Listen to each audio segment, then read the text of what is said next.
ओम शांति। आज 24 मई 2020 है और हम सभी ने बाबा के अव्यक्त रूप से चले हुए मधुर महावाक्य अवश्य सुने होंगे। आज का रिवाइज कोर्स की डेट है 15 जनवरी 1986 और आज की मुरली से कुछ ज्ञान के पॉइंट्स की, कुछ मुरली के पॉइंट्स की हम और अधिक क्लैरिफिकेशन लेंगे आदरणीय आशा दीदी से। ओम शांति दीदी। आज की मुरली का जो एसेंस है, जो सार है, सस्ता सौदा और बचत का बजट। तो बाबा ने जो स्टार्ट किया है, फर्स्ट लाइन हम पढ़ते हैं कि रत्नागर बाप अपने बड़े ते बड़े सौदा करने वाले सौदागर बच्चों को देख मुस्कुरा रहे हैं। सौदा कितना बड़ा और करने वाले सौदागर दुनिया के अंतर में कितने साधारण भोले भाले हैं।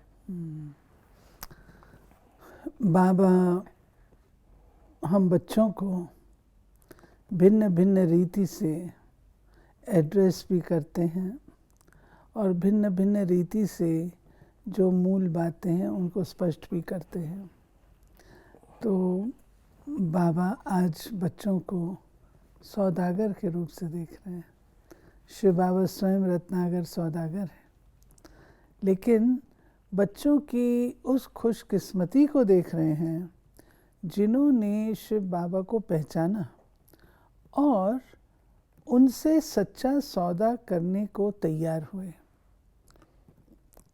जिस रीति परमात्मा के लिए कहा जाता है कि वह अपना कार्य बड़े गुप्त रूप से करते हैं, उनको पहचानना कठिन है क्योंकि गुप्त है। ऐसे ही दुनिया के हिसाब से आज दुनिया में कितने नामी ग्रामी, कितने प्रसिद्ध प्रकार के लोग हैं, लेकिन ये सौदा करने वाले कौन हैं जो बिल्कुल ही साधारण है दुनिया के हिसाब से। न जान न पहचान, दुनिया जिसको जानती भी नहीं, पहचानती भी नहीं, ऐसे बच्चों ने बाबा को पहचाना और बाबा को पहचान करके सौदे के लिए राजी हुए। तो बाबा कितने भोले बच्चे हैं मेरे। सौदा करने में समय भी वास्तव में 1 सेकंड लगता है। ये राइट बात है। बाबा के साथ जो सौदा होता है, अन्य जो सौदे होते हैं उसमें आप टाइम लगाते हैं, सोचते हैं, उसमें आपको बार्गेनिंग करनी पड़ती है, लेकिन ये जो सौदा है इसमें समय नहीं लगता, बिल्कुल समय नहीं लगता। आपको पहचान हुई 1 सेकंड में, 1 सेकंड में पहचाने तो सारी दुनिया ही बदल जाती है उस 1 सेकंड की रियलाइजेशन से। उस 1 सेकंड की रियलाइजेशन से कि इसमें मेरा फ़ायदा है और ये मेरा वर्षा है, ऐसा समझकर जब सौदा करते हैं तो जीवन ही बदल गई। बाबा ने इसे फर्दर एक्सप्लेन भी किया और क्वेश्चन पूछा, और कितना सस्ता सौदा किया। 1 सेकंड में और 1 बोल में सौदा कर लिया। दिल से माना मेरा बाबा। न मेहनत है, न महंगा है, न समय देना पड़ता है। तीनों फायदे हैं।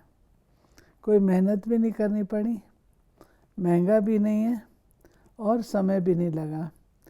सिर्फ इतना ही कहा, मेरा बाबा। मेरा बाबा कहा और बाबा का हो गया। बाबा ने कहा, और चलेगा कहाँ तक, 1 जन्म की भी गारंटी नहीं। बाबा दुनिया के हिसाब से बता रहे हैं कि वहाँ पर महंगा भी है दिन प्रतिदिन, और वो कहाँ तक चलता है कि 1 जन्म की गारंटी नहीं। तो अब श्रेष्ठ सौदा कर लिया है, वह अभी सोच रहे हो कि करना है। बाबा के सामने कुछ ऐसे बच्चे भी होंगे ज़रूर बैठे हुए, जिसलिए बाबा ये बात कह रहे हैं कि तुमने ये सौदा कर लिया या अभी भी सोच रहे हो करें ना करें, फ़ायदा है नहीं है, कैसे होगा। तो बाबा वो भी पूछ रहे हैं।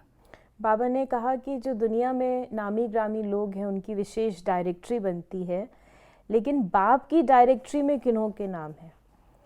जिनमें दुनिया वालों की आंख नहीं जाती। उन्होंने ही बाप से सौदा किया और परमात्म नैनों के सितारे बन गए, नूरे रतन बन गए, ना उम्मीद आत्माओं को विशेष आत्मा बना दिया। कितनी ब्यूटीफुल बात है। हु इज़ हु छपता है और हु इज़ हु में कौन होते हैं? विश्व के नामी ग्रामी आत्माओं के नाम होते हैं। लेकिन बाबा की डायरेक्टरी तो अपने ही प्रकार की न्यारी है। बाबा की डायरेक्टरी में तो वे नाम हैं जो बाबा को पहचानते हैं, जो बाबा को अपना वारिस बनाते हैं और जो बाबा के वारिस बनते हैं, जो बाबा की नज़रों में इम्पोर्टेंट हैं वो हैं। और इम्पोर्टेंस क्रिएट करने का आधार है सच्चा सौदा। है चतुर सुजान लेकिन पसंद भोले ही आते हैं। दुनिया की बाहर मुखी चतुराई बाप को पसंद नहीं। राइट। बाबा भोलेनाथ हैं और भोलेनाथ इसीलिए हैं क्योंकि भोले बच्चों के हैं। लेकिन उसके साथ साथ बाबा कहते हैं मैं चतुर सुजान भी हूँ। ऐसा ही नहीं इतना भोला हूँ जो कि घाटे का सौदा करूँ, मैं भी देख करके सौदा करता हूँ। तो चतुर सुजान है लेकिन दूसरी तरफ बिल्कुल भोला भी है। और भोलापन है दिल की सच्चाई और सफाई।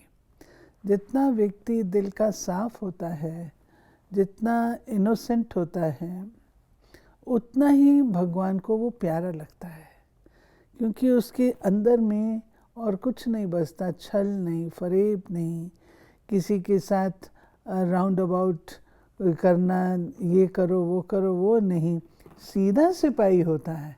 जो बात जो है जैसी है वैसी प्रस्तुत करता है। ऐसे व्यक्ति के साथ सौदा करना भी आसान होता है। तो बाबा को ऐसे भोले बच्चे प्रिय लगते हैं। आज की दुनिया में धन भी है और भय भी। जहाँ मेरापन होगा वहाँ भय जरूर होगा। क्योंकि डर रहता है ना कि आज ये मेरे पास है, कल ना हो तो, कल छिन जाए तो, अगर मेरे को कुछ हो गया तो इसका। तो इतनी सारी बातें इसीलिए आती हैं कि हम उस चीज़ पर अपना अधिकार समझते हैं, पजेसिव हो जाते हैं, उसको छोड़ना नहीं चाहते हैं, अटैच्ड हो जाते हैं। और वही चीज़ अगर किसी दूसरे की होती है तो हमको इतना सोचना नहीं पड़ता है, दुख नहीं होता है। हम ट्रस्टी के रूप से उसका ध्यान भी रखते हैं लेकिन हमें उसका छोड़ने का कष्ट नहीं होता है। तो बाबा कहते हैं कि भय तब होता है जब मेरापन होता है, जब मैं अपना अधिकार उस चीज़ पर रखती हूँ तब भय होता है। और अगर इसको हम चेंज कर देते मेरा बाबा, तो वो तो कभी छूटने वाला ही नहीं है, अनादि अविनाशी साथी है, तो उसमें भय होगा नहीं, निर्भीकता रहेगी। यही बाबा ने कहा कि मेरा बाबा सिर्फ एक ही शिव बाबा है जो निर्भय बनाता है। उसके सिवाय कोई भी सोना हिरण भी अगर मेरा है तो भी भय है, दुख होगा। सोना हिरण भी मेरा है से बाबा का क्या अभिप्राय है? बाबा का अभिप्राय है कि चाहे कितनी ही अच्छी चीज़ क्यों ना हो, कितनी ही ब्यूटीफुल हो, सोने के हिरण नहीं तो सीता को फंसाया था। उसने देखा हिरण की आवाज़ आती है, सोने का हिरण देखा उसने, उसको कहा गया ये मायावी है, ये राइट नहीं है, इसमें कोई छल है। लेकिन जो चाहना थी कि मुझे ये मिलना चाहिए, उस चीज़ ने सीता को फंसा दिया। पाने की इच्छा रखी ना, मेरे को ये मिलना चाहिए, मुझे ये पसंद है, तो इससे मारे गए। इसलिए बाबा कहता है इसका अगर हम और विघटन करें तो इस बात पर आते हैं कि अगर थोड़ी सी भी मानसिक रूप से लगाव, झुकाव या इच्छा किसी चीज़ के प्रति रहेगी तो भी हम निर्भय नहीं रह सकते, भय रहेगा।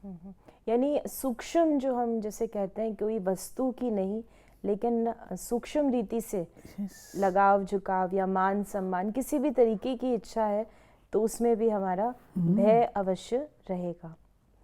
बाबा ने फिर पूछा कि सौदा तो किया लेकिन आया और खाया ऐसे तो नहीं, इतना जमा किया जो 21 पीढ़ी सदा संपन्न रहे। इस समय की कमाई व सौदा पूरा ही कल्प भिखारी नहीं बनाएगा। इतना इकट्ठा किया है जो अंतिम जन्म में भी दाल रोटी खाते हो। इतना बचत का हिसाब रखते हो, बजट बनाना आता है। फिर बाबा ने कहा कि कमाई करने वाले बनेंगे या राज्य अधिकारी बन राज्य करेंगे। रॉयल फैमिली को कमाने की जरूरत नहीं होती, प्रजा को कमाना पड़ता है। नहीं, बाबा कहते हैं कि लेना है तो अधिकार लेना है ना, अथॉरिटी। वो तब आती है जब बाबा के साथ हमारा इतना घनिष्ठ संबंध है, लेन देन। बाबा को मैंने अपना सर्वस्व समर्पण किया तो बाबा का भी सर्वस्व मेरा हो जाएगा।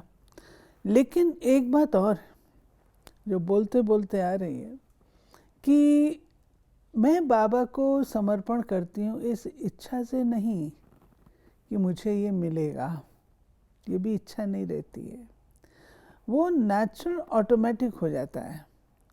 जब आपके पास कुछ भी नहीं है जिसको आप मेरा कहते हो और हम भगवान के बच्चे हैं, तो भगवान तो अपने आप उसको देखेगा ना। ये भावना वो हमारी रहती है, या मैं समर्पण करती हूँ इस भाव से कि मुझे रिटर्न में मिलेगा, तो पाने की इच्छा रह गई। और इच्छा में कभी गड़बड़ भी हो सकती है, क्योंकि उतना तो मैंने अपना अधिकार रखा ना। जब कुछ भी नहीं, तब बाबा कहते हैं मैं ध्यान देता हूँ। वही आ गया कि जब मेरा बाबा होगा तो सभी कुछ बाबा का है, मेरा नहीं है। राज्य तख्त के अधिकारी हर जन्म में नहीं बनते, लेकिन रॉयल फैमिली का अधिकार जन्म जन्म प्राप्त करते हैं। तो क्या बनेंगे? अब बजट बनाओ, बचत की स्कीम बनाओ। बजट बाबा कहता है कि बनाओ जो एक का तुम लाख गुना कमा सको, उस तरीके का बजट बनाओ। अब है आपने कमाना और खाना है, ये फैसला आपका है। आप क्या करना चाहते हैं? सर्वस्व समर्पण करके अधिकारी होना चाहते हो, या थोड़ा सा अच्छा किया, सेवा की, उसका रिजल्ट भोगा, वो चाहते हो? फिर बाबा ने शक्ति और संकल्प के लिए भी कहा कि अगर साधारण है, व्यर्थ है, तो व्यर्थ और साधारण दोनों बचत नहीं हुई, लेकिन गवाया।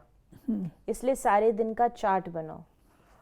बाबा ने कहा कोई जो संकल्प की शक्ति है, जानते भी हो कि संकल्प शक्ति है, लेकिन कार्य में लगाने का अभ्यास इसमें नंबरवार है। कोई फिर न तो कार्य में लगाते हैं, न पाप कर्म में गवाते हैं, लेकिन साधारण दिनचर्या में न कमाया और न गवाया, जमा तो नहीं हुआ, एक लिहाज से वेस्ट गया ना।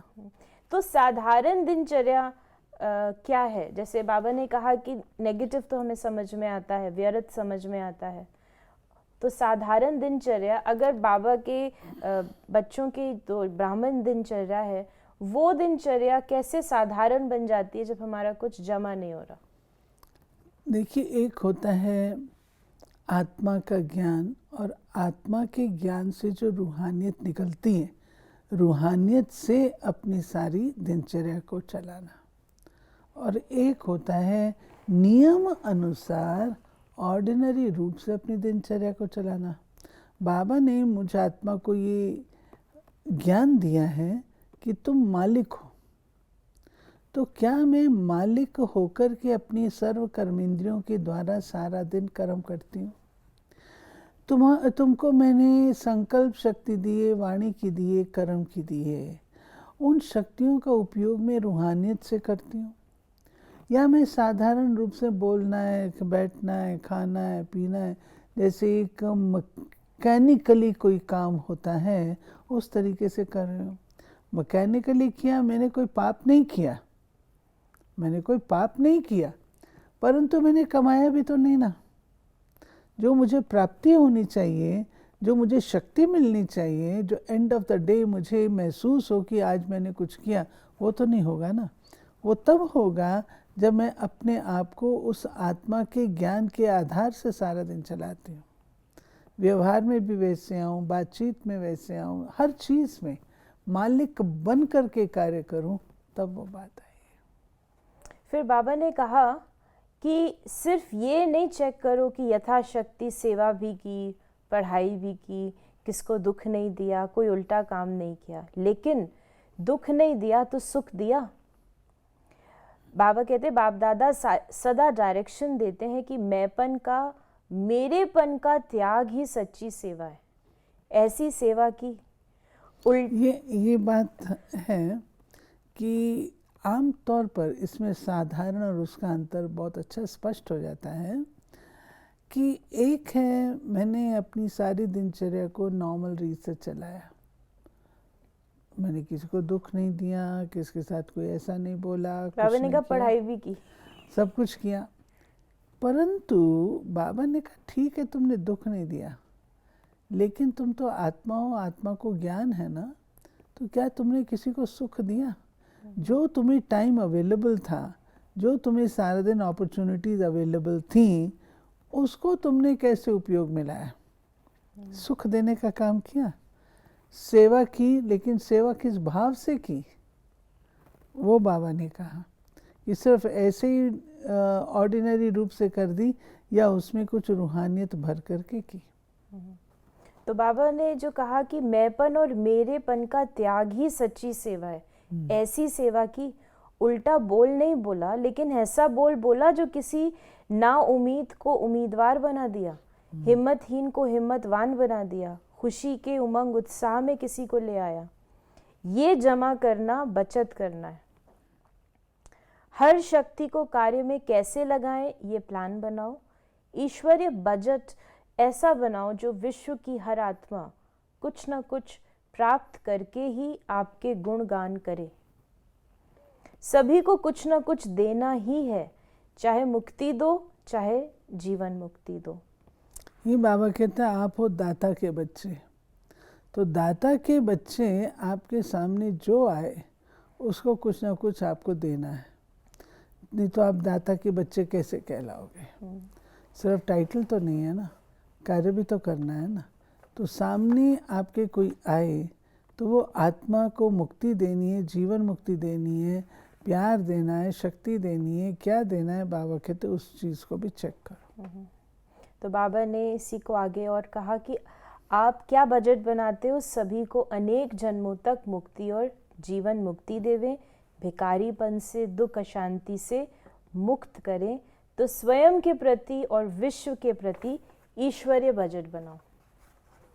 और फिर बाबा ने ग्रुप से भी बाबा मिले, टीचर्स बहनों से भी मिले, तो हम प्रश्न ले लेते हैं और क्योंकि समय हमारा समीप है, तो बाबा के जो प्रश्न है आज का कि जो समीप सितारे हैं उनके लक्षण, उनमें समानता दिखाई देगी और समीप सितारों में बाप दादा के गुण और कर्तव्य प्रत्यक्ष दिखाई देंगे। मुखड़ा बाप दादा का साक्षात्कार कराने वाला दर्पण होगा और जितना हर्षित मूर्त उतना आकर्षण मूर्त बन जाते हैं। ये बाबा ने उन बच्चों की निशानियां बताई हैं जो बाप समान, यानी उनके अंग अंग से बाबा दिखाई देगा, नैनों से, बोल से, मुखड़े से, सब चीज़ से बाबा दिखा, बाबा के गुण और कर्तव्य उनके जीवन से दिखाई देंगे। ये बात बाबा कह रहे हैं कि ये इनको हम कहेंगे बाबा के समीप सितारे, समीपता से समानता में आ जाएंगे। आज की मुरली में जो वरदान है कि सेवा द्वारा अनेक आत्माओं की आशीर्वाद प्राप्त कर सदा आगे बढ़ने वाले महादानी भव। महादानी बनना अर्थात दूसरों की सेवा करना। दूसरों की सेवा करने से स्वयं की सेवा स्वतः हो जाती है। महादानी बनना अर्थात स्वयं को माला माल करना। जितनी आत्माओं को सुख, शक्ति व ज्ञान का दान देंगे, उतनी आत्माओं के प्राप्ति की आवाज़ या शुक्रिया जो निकलता है वो आपके लिए आशीर्वाद का रूप हो जाएगा। ये आशीर्वादें ही आगे बढ़ने का साधन है। जिन्हें आशीर्वाद मिलती है वो सदा खुश रहते हैं। तो रोज़ अमृत वेले महादानी बनने का प्रोग्राम बनाओ। कोई समय व दिन ऐसा ना हो जिसमें दान ना हो। अमृत वेले महादानी कैसे बना जाए? अमृत वेला वस्तुतः हम आत्माओं के लिए पर्सनल टाइम है बाबा के साथ। परंतु जब हम बाबा से मुलाकात करते हैं उस समय खास कोई रीति से हम लक्ष्य नहीं रखते कि हम दे रहे हैं विश्व को। सिर्फ हम अपने उस स्वरूप में रहें, वो काफ़ी है। हम उस स्वरूप में रहेंगे तो बाबा अपने आप मुझ आत्मा से जो सेवा लेने चाहेगा वो लेगा। तो मैंने अपने आप को बाबा के सम्मुख प्रस्तुत किया कि बाबा आप जिस प्रकार की सेवा लेना चाहें वो ले। बाबा को कहने की भी ज़रूरत नहीं पड़ती है, लेकिन मैं समझती हूँ कि हमें अपने स्वरूप में और अपनी उस स्वमान में, अपनी उस स्थिति में रहना है जिसको बाबा यूज़ कर सके, वो महादानी। आज का स्लोगन है, अभी का प्रत्यक्ष फल आत्मा को उड़ती कला का बल देता है। तो ये थे बाबा के आज के महावाक्यों का और अधिक स्पष्टीकरण, जिसमें बाबा ने विशेष हमें अपना बजट बनाने के लिए कहा। अपने संकल्पों को, शक्तियों को केवल यथाशक्ति इस्तेमाल न करें, लेकिन जमा करें, जिससे हम 21 जन्म उसका फल प्राप्त कर सकें। यदि आपके मन में भी इस मुरली से संबंधित कोई प्रश्न है तो आप अपने प्रश्न को हम तक अवश्य पहुंचाएं। ओम शांति।